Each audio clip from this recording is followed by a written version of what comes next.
মার্কেটে কত রকম যে রিউমার থাকে তার কোনো ঠিক নেই। যেমন একটু আগে আমার মা বলছিল, মা তো রোজ বিকেলবেলা হাঁটতে যায়, তো মাকে নাকি কে বলেছে যে তোমার মেয়ে তো পালিয়ে গিয়ে বিয়ে করেছিল। মা বলছে, কে বলেছে?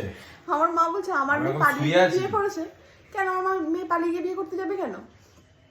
আর তাছাড়া সব থেকে বড় কথা হচ্ছে যে আমার ভিডিওতে পালিয়ে গেলে আমি জানতে পারলাম না।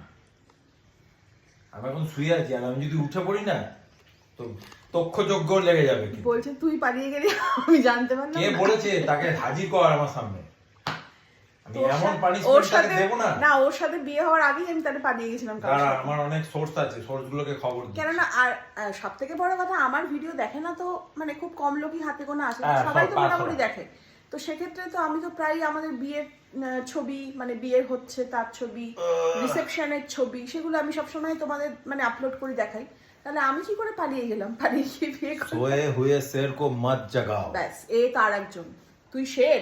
যে বলেছে তাকে বলছি, তোকে বলছি না। একদম না। আচ্ছা আচ্ছা আচ্ছা। আমার বায়োডাটা জানো তো? কি তোর বায়োডাটা? আমি একটু শুনি। এটা দেখেছো তো? তো বাজে কথা নড়ছে এরকম। না, এইসব কথা কেন মানুষ সরে যা, রটায়? আমি এখন শুয়ে আছি। এইসব কথা মানুষ কেন রটায়? আমার মানে শুনেই আমি সে কি এইসব কথা। মা বলেছে জানিস তোর নামে এরকম শুনলাম না, ভালো।